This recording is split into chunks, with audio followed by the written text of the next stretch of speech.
Well, I was in the Far East on the Dakotas, the 110th Squadron.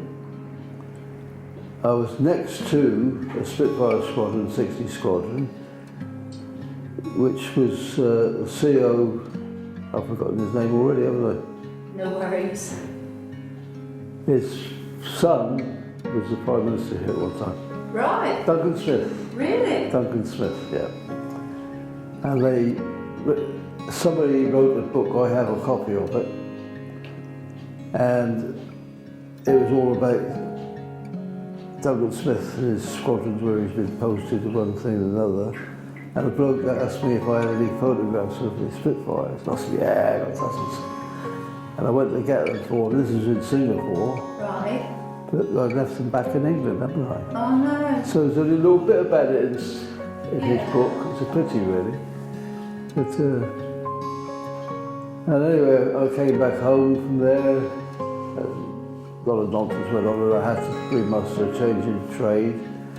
And I wanted transport. They wouldn't let me have it because it was down a grade instead of up a grade. And eventually, we found a way around that, and I got into transport. Tame at the beginning. I think did things like airfield inspections and things like that.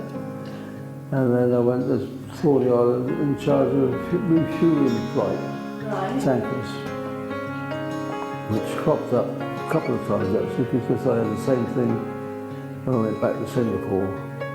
I was put in charge of another refueling flight, which was connected with the Americans actually, with their Sabre jets doing dusk and dawn patrols. Yeah. And after each patrol, they come out and had to refuel. I had like 4 men, I think, and half of them tankers. So I ran that for a while, and then I went back in the office and I became the NCO IC air movements stuff, which included a hell of a lot of things. We had a glider come out from Bicester. It was sent to me personally, but it came through my department, so there's no loopholes there.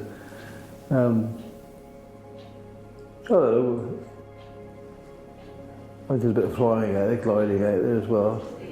And we had a gliding club at a place I can't remember the name of. I've got a memory of about 20 minutes. Don't worry. And anyway, it's ex-Savita way, there's a little airfield down there, we use that quite a lot. Now when I came back home, I went through Bicester, which was basically the centre of all the heavy goods stuff. Yeah. I went on a course at Stafford. It was to drive a 20-ton fuselage transporter. This is about 120 feet long, 11.6 wide, and it's huge. And I was moving aeroplanes basically all over the country. And the TSR-2, you remember that one? No, I'm afraid I don't. There was only 3 of them made actually. So my colleague took one, I went with him, but he drove the transporter up to Hertfordshire. And went to the museum there. I travelled with a crane or something and took, lifted the wings and such like that. Hills of Botley had specialised vehicles as well for carrying some of the equipment. Right. It was all very technical. And then the next TSR-2 I took away, and I took that down to East Anglia, another place I can't remember the name of. Where it was bombarded to see how much explosion she could put up with. Right. And then the third one, I don't know where that went offhand. I did though. That was the TSR-2s. And then I was sent up to Lossiemouth to collect a load of, now I've got to remember this name, Buccaneers. Right. Because I could never remember that name until I phoned my son. He used to work for them actually up there. I said, what are those airplanes on the day of Lossiemouth? He said, I think the side of your head. So I think I moved about 8 of them. Okay. And the first one I took down to a place near Huntingdon. And the press took pictures of it on the road. Really? Yeah. And a big headline on the paper the next morning. New swing-wing jet to the RAF. Right. New swing-wing jet, my foot. Ah. It's an old aeroplane which is obsolete. Oh. Yeah. Oh. So I did quite a bit of that. So you enjoyed your time in the RAF? Oh, I did, yeah. I treated it as fun. Yeah. Yeah. Yeah. So when you retired, when you left the RAF? Yeah, I went to publishing first, and then I went to publican. Yeah. A pub down in Portland, and I finished up with one in Boston, Hair and Hands. That's gone now, of course. And then we retired all together and said, that's it, let's go and tour all these places where I've been before and never had a chance to see them properly. Right. That was the old idea, we all up to Scotland. Took my father all up to Scotland, showed him where he was stationed in the war. Yeah. Yeah, he enjoyed that. And then we came back from Chester, I think it was. We went to see my brother-in-law. And we came back the following day, went to the campsite, parked up for the night, then we put the radio on, the Jamesons, and they were on about this, taking a convoy to Bosnia. Mm-hmm. And they wanted to take 100 vehicles. So we looked at each other and said, yeah, what about it? Yeah, let's go. And you did? So we did, we got our family involved. I had a little caravan actually, and I thought I could load that up with stuff. The thing is, we put a couple of parcels in there and the springs was right there. Oh, no. So what we did then, we saw that chap in Barrack Road, trailer people, Yeah. and he loaned us a trailer. We paid for that one, but we lost the wheel on it, replace it sort of thing. So he said, don't worry about that, he said, blah, blah, blah. And after that, he gave us a trailer, and he called it my trailer every time we went out. Right. And how many times did you go out? I think we must have been about 20 odd. 20 times to Bosnia? Yeah. Well, my camper did over 300,000 miles. My goodness. How about that? Me. My goodness. Yeah. And I think you're in the Guinness Book of Records, aren't you? Yeah, sort of, yeah. For the longest convoy, that is. Yeah. That was 112 vehicles. Wow. But anyway, we went out the first time as just for the one-off thing. But when we got there and saw the plight, we decided they need help, Yeah. and we'll go back. Yeah. And we got the people, some refugees from Bukovar. In that area, there's about 3 hotels which are requisitioned. And 3 of us with vehicles more or less adopted a hotel, the people in Bukovar. So we nearly always, when we possibly could, take stuff out to them, as well as stuff for other people in other parts of the country. So, we go as a convoy to Lippic or somewhere like that, and this reminds me, I left a bit of tape at home. Annika Rice went out there. Oh, yeah. Now, I happened to be there at the time, but she did well for herself, but it was a farce actually, because the aid got there, but the school didn't get renewed. Right. They brought kids in from the capital, which I think they were there, Yeah. into the school to make it look good. Oh, did It they? was all front levels. It's still not open now. Really? It's still got a plaque on the front, opened by Annika Rice. Wow. A shame, really. Yeah. Yeah. But my goodness me, you certainly took a load of stuff out there, didn't you? You Yeah. and your family. Yeah. Well, Mary and I did all the runs, but Tim and Mike, 2 of my boys, they came out on occasions, when they had time. Got the things got and stuff. And Tim found this person who had some aid to take out and didn't know how to get about it. Young lady from, where was she from? Edgebury Park. Right.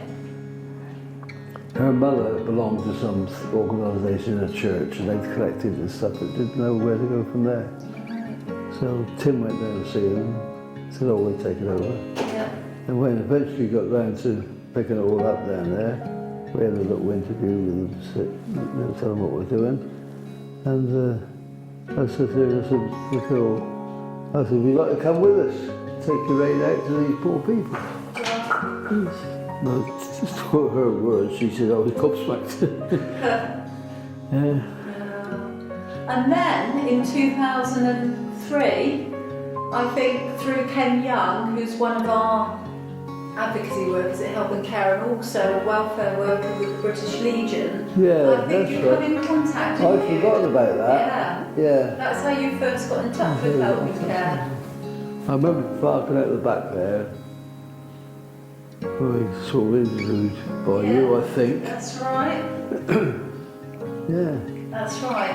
And I think then, for the next, 12 years, you helped us with so many different, in so many different ways, didn't you? With volunteering, taking people, can you remember? Well, I did because you would phone me up and say, oh, can you go to such and such an address and take this lady to hospital or doctors or something like that. That's right. Yeah.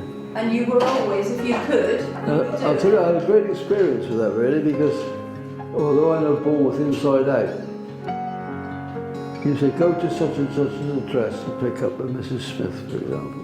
Okay. And I go to this address, and she says, oh, can you take me to Boston Hospital or Bournemouth Hospital or something? And I sort of think, how the hell do I get there from here? I come from my home all right. Yeah. And I stop and think a lot about how do you get out. You found out new areas in Bournemouth, didn't you? Yeah. And do you remember the time, Dennis? I see you got your hat. Do you remember? Do you want to put it on for a second? Do you remember the time you went to collect a lady? You turned up with your hat on.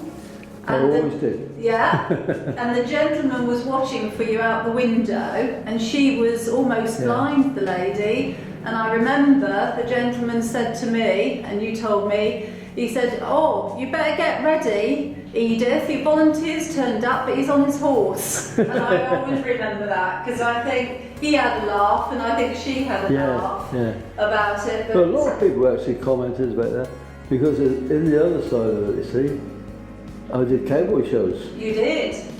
And a lot of people, well, some people still call me the Duke. Yep. Because I was called the Duke on there.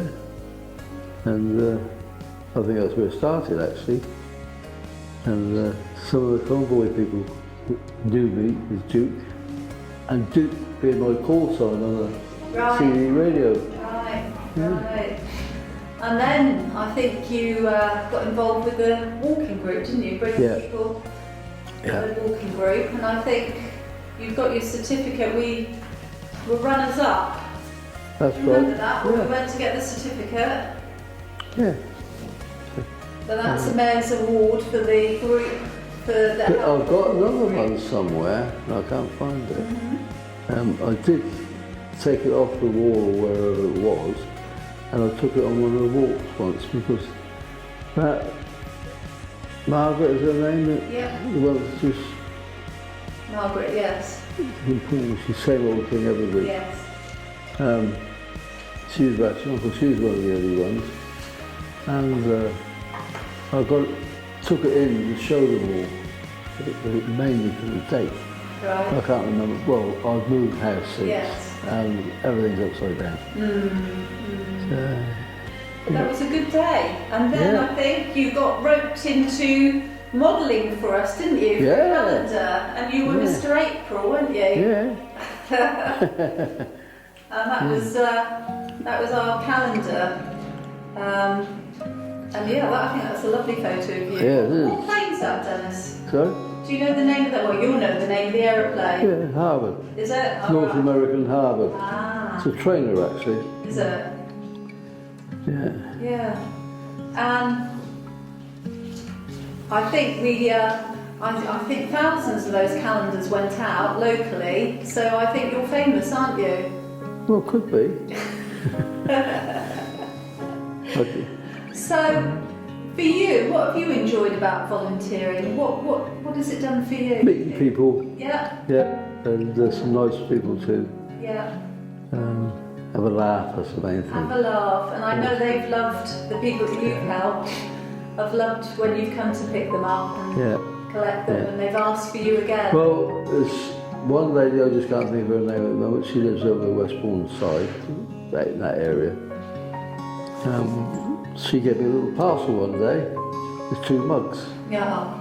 And I think she's probably indicated that it's for us to have a cup of tea. Yeah, that's nice. Yeah. Nice. Yeah. And I think now you still, although you're not volunteering for us, you still meet the people on the walking group. Yeah, and have a chat. Yeah, I joined the group, yeah. Keep in touch that way, Yeah. which is Well, good. I've got to talk to somebody. Yeah, yes.